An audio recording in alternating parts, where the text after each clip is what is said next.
Hi friend, good morning. कैसे हैं? उम्मीद करते हैं कि आप अच्छी होंगे। जय हिंद, जय भारत। आज फिर से आपके समक्ष एक टॉपिक लेकर आया हूं जो राजस्व व्यवस्था से संदर्भ में। आज हम लोग जिस टॉपिक पर चर्चा करेंगे वह होगा उपराष्ट्रपति। उपराष्ट्रपति की हम लोग इसमें क्या क्या बात करेंगे, तो उपराष्ट्रपति की निर्वाचन किस प्रकार से किया जाता है, उनको हटाया कैसे जाता है, उसके साथ साथ उनकी कार्य की प्रक्रिया क्या होती है, तो ये सब के बारे में हम लोग आज विस्तार से चर्चा करेंगे। तो चलिए बिना सेशन को देरी करते हुए हम सेशन को स्टार्ट करते हैं। तो चूंकि भारतीय संविधान में उपराष्ट्रपति के संदर्भ में प्रावधान किया गया है कि भारत में एक उपराष्ट्रपति होगा, जो अनुच्छेद 63 के तहत किया गया है। यानी कि भारतीय संविधान में क्या कहा गया है, उपराष्ट्रपति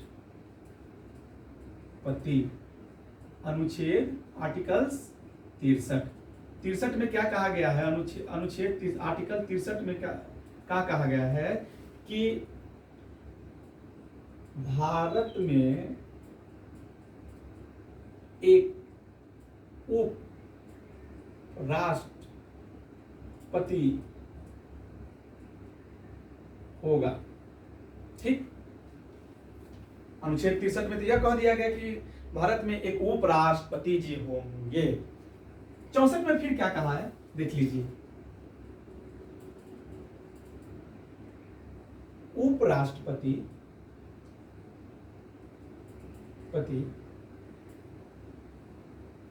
राज्यसभा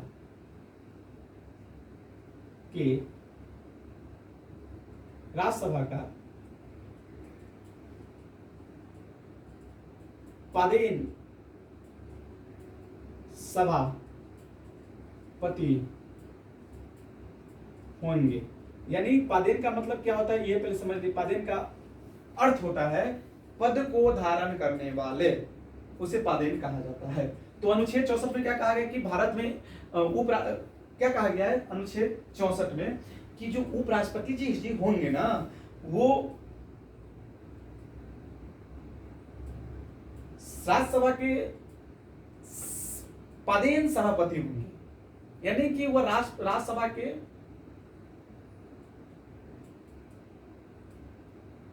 पदेन सभापति के पद पर वो कार्य करेंगे। ठीक, यह कहा गया। ठीक है भाई। अच्छा, जब राष्ट्रपति की यह कहा गया तो हम तो यहाँ पे अच्छा एक बात और याद रखिएगा, ये फैक्ट है, कभी कभी एग्जाम में पूछ दिया जाता है। संविधान में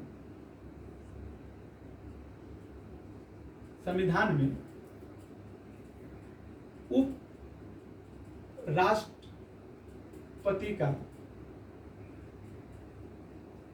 कोई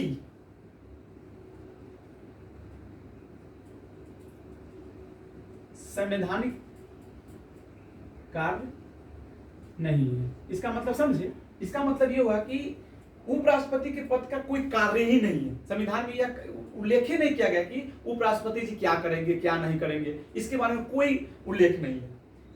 जब उल्लेख नहीं किया गया तो यहाँ पे जब उपराष्ट्रपति के माने संविधान में उपराष्ट्रपति का कोई संवैधानिक कार्य नहीं है, तो प्रश्न यह उत्पन्न होता है कि आखिर उपराष्ट्रपति पद का आवश्यकता क्यों।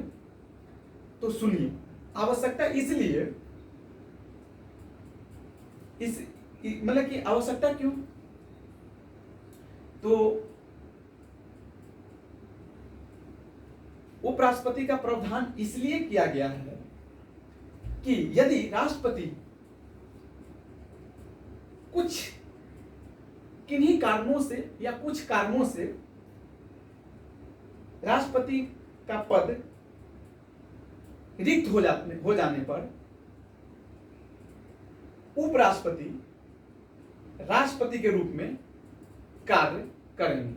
माने कि उपराष्ट्रपति राष्ट्रपति के कार्यों का कृत्यों का निर्वहन करेंगे। माने कि उपराष्ट्रपति राष्ट्रपति का कार्यों का निर्वहन करेंगे। माने जो भी कार्य राष्ट्रपति द्वारा किया जाता है वह कार्य उपराष्ट्रपति द्वारा किया जाएगा। ठीक, जब ये किया जाएगा तो प्रश्न यहाँ पे ये उठता है कि जब यह किया जाएगा तो प्रश्न यहाँ पे यह उठता है कि जब उपराष्ट्रपति, प्रश्न यहाँ यह, तो समझ गए ना कि जो राष्ट्रपति नहीं होंगे तो उपराष्ट्रपति उस पद पर राष्ट्रपति का पद धारण करेंगे। ठीक, एक चीज और याद रखिएगा, जब उपराष्ट्रपति राष्ट्रपति के रूप में कार्य करेंगे तो उस दौरान वह सभापति के रूप में कार्य नहीं करेंगे।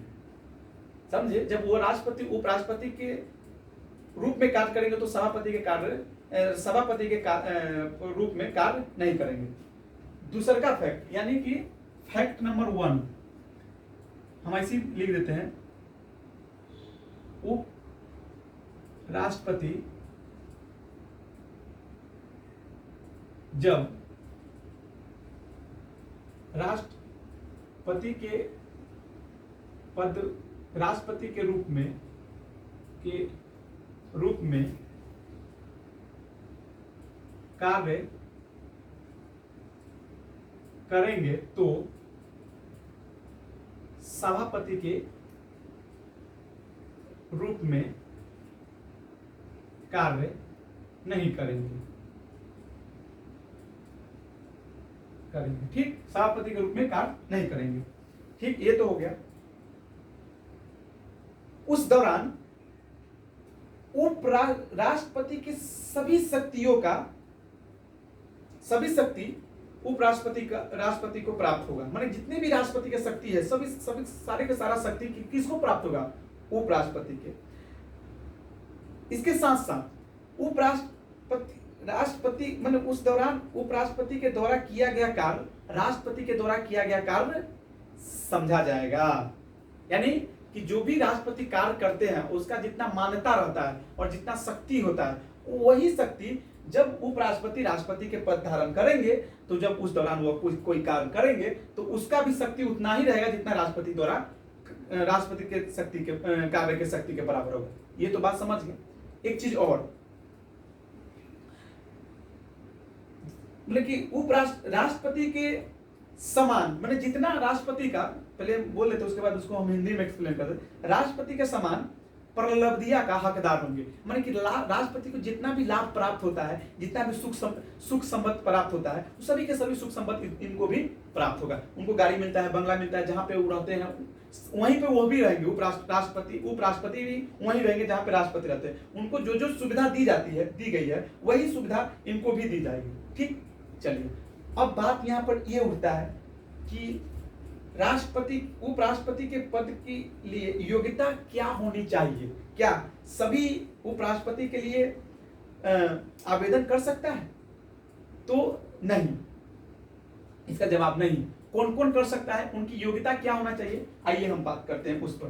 तो ये मिटा देते हैं, ठीक, लिख देते राष्ट्रपति की निर्वाचित होने की योग्यता।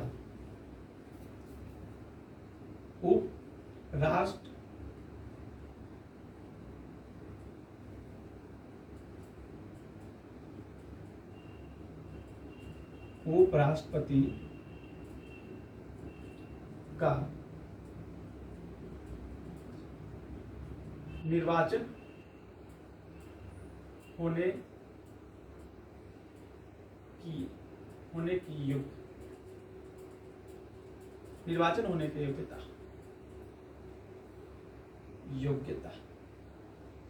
ध्यान से सुनिएगा, कौन कौन राष्ट्रपति पद के लिए आवेदन कर सकता है? पहला कि सभी जानते होंगे कि वह भारत के नागरिक होना चाहिए।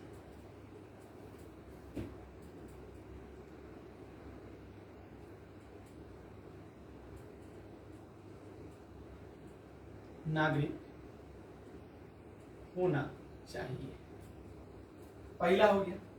दूसरा का, वह 35 वर्ष, वह न्यूनतम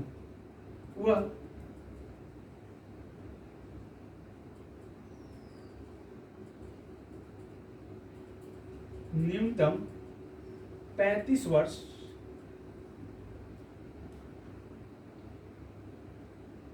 35 वर्ष आयु प्राप्त कर चुका हो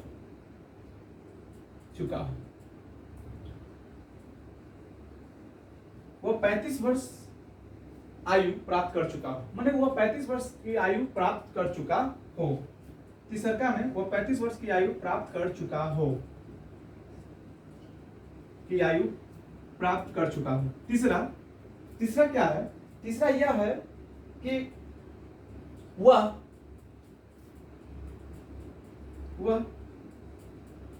भारत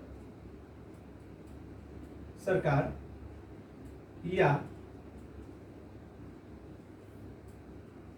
राज्य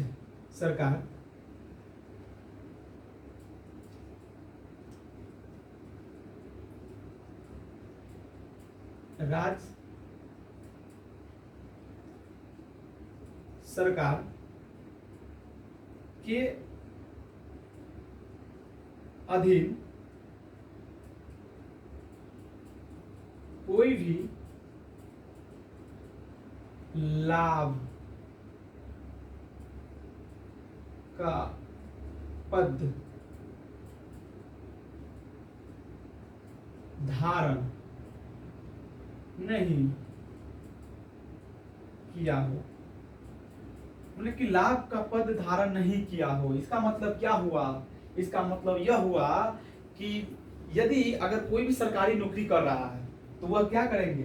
बिना त्यागपत्र देने के, मतलब बिना त्यागपत्र के वो राष्ट्रपति के लिए चुनाव नहीं लड़ सकते हैं। ठीक,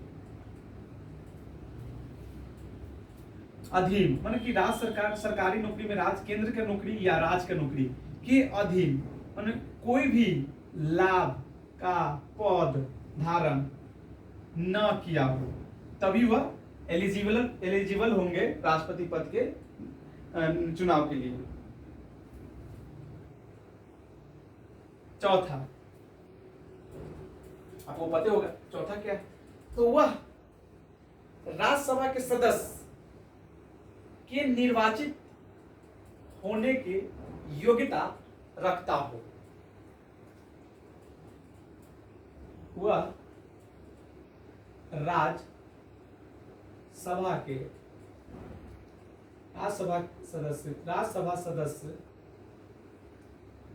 सदस्य का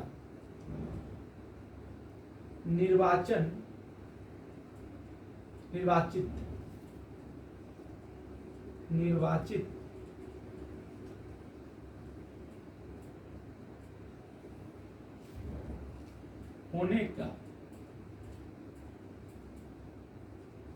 होने का योग्यता रखता हो, तभी वह राष्ट्रपति पद के लिए एलिजिबल होंगे। यानी राष्ट्रपति पद के लिए वह क्या होंगे? एलिजिबल।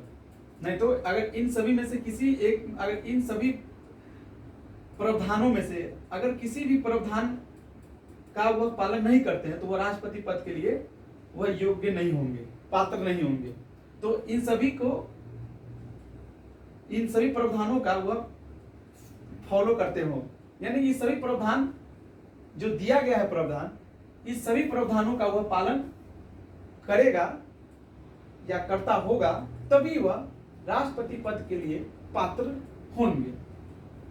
इतना ही नहीं,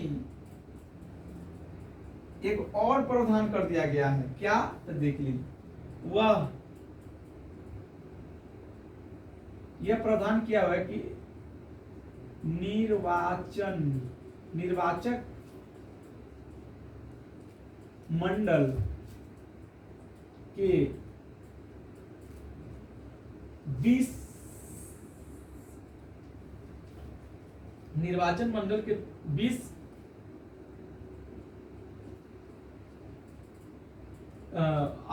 अनुमोदक, माने कि निर्वाचन मंडल के 20 सदस्य प्रस्तावक होने चाहिए। निर्वाचन मंडल के 20 सदस्य प्रस्तावक, माने कि निर्वाचन मंडल के 20 सदस्य प्रस्तावक और 20 सदस्य अनुमोदक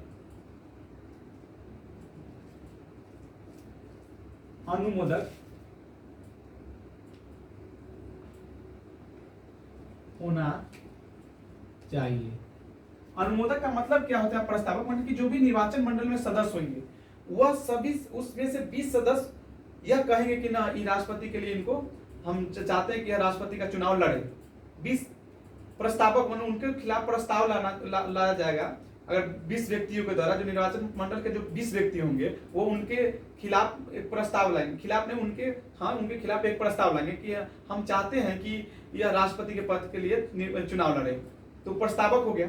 और वही 20 और उसमें से अलग 20 व्यक्ति कहे अगर मुंह से बोलेंगे कि हम भी यह चाहते हैं कि राष्ट्रपति पद के लिए, उपराष्ट्रपति पद के लिए चुनाव लड़े, तभी वह राष्ट्रपति पद के उपराष्ट्रपति पद के लिए निर्वाचन की योग्यता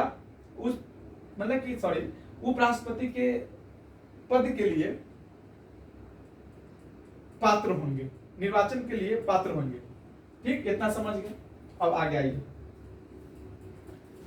अब आइए, योग्यता तो जान ही गए कि क्या होना चाहिए, भारत का नागरिक होना चाहिए, सब योग्यता हो गया। अच्छा, आपको तो ये पता होगा कि योग्यता हो गया। अब हटाया कैसे जाएगा?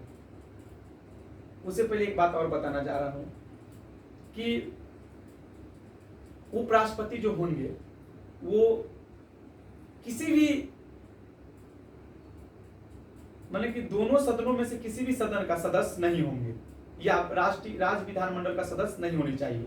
यदि है तो उस दौरान पद धारण करने के पश्चात वह पद रिक्त हो जाएगी। पहला तो ये हो गया। ठीक, उपराष्ट्रपति के संदर्भ में कौन कौन सा पद ऐसा है जो लाभ का पद होगा, ये भी बात जानना आप जान लीजिए कि उपराष्ट्रपति के संदर्भ में राष्ट्रपति के संदर्भ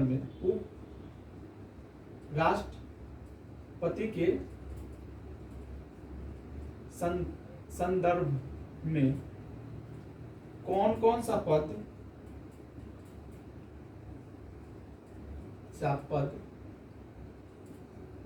लाभ का पद होगा। तो देख लीजिए पहले कौन कौन होगा, देख लीजिए लाभ का पद कौन कौन होगा। तो लाभ के पद जितने भी सरकारी नौकरियां है वो सभी के सभी कि लाभ के पद तो ये होंगे। कौन कौन लाभ का पद नहीं होंगे वो देख लीजिए, संदर्भ में कौन कौन सा लाभ का पद नहीं होगा। उसके अलावा सभी लाभ का पद हो जाएगा। ये याद कर लीजिए। उसके बाद सभी लाभ का पद हो जाएगा। जैसे में उपराष्ट्रपति, यदि अगर राष्ट्रपति पद पर है, अगर वह उपराष्ट्रपति के चुनाव लड़ना चाहते हैं तो उस दौरान वो लड़ सकते हैं। तो उपराष्ट्रपति, उसके बाद संघ के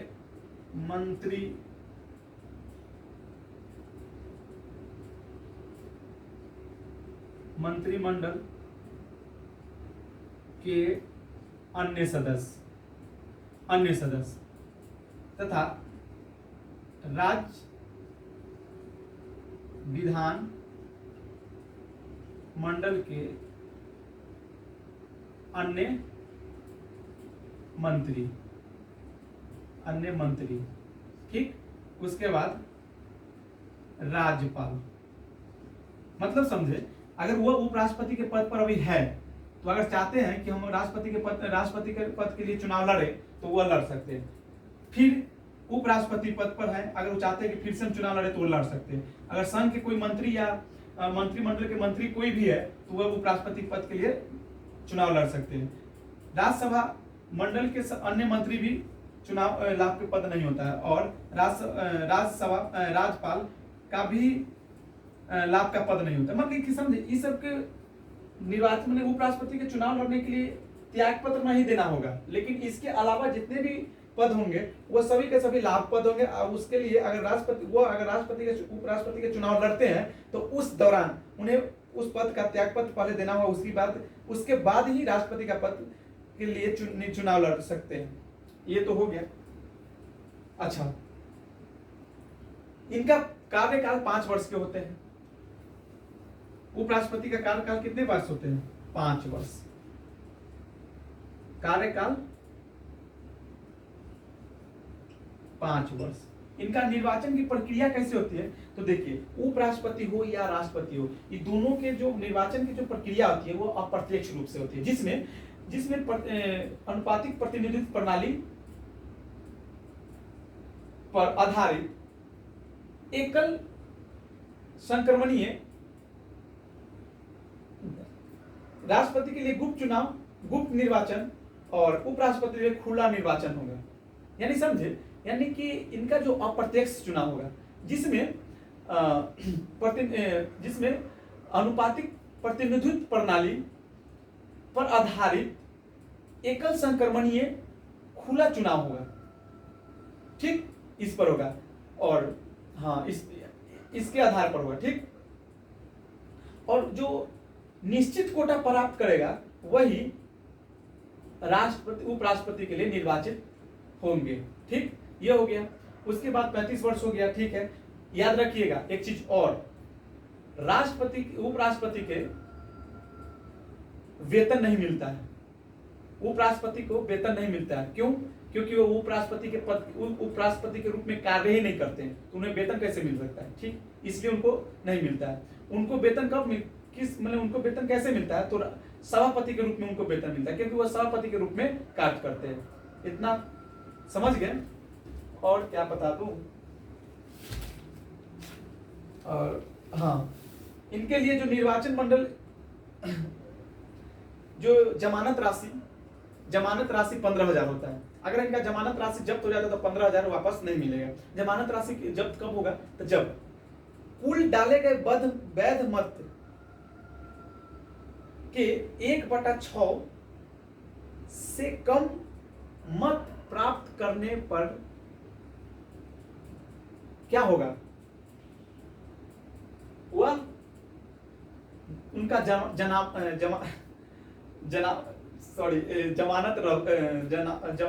रद्द हो जाएगी, जमानत जब्त हो जाएगी। समझे? 1/6 से अगर कम, कुल डाले गए वैध मतों के 1/6 से कम मत अगर प्राप्त करते तो उनका जमानत जब्त हो जाएगी। उस दौरान उन्हें कोई भी पैसा नहीं मिलेगा। ठीक, जमानत पैसा नहीं मिलेगा। ठीक है, तब हो गया। अब इतना ही था। Thank you so much.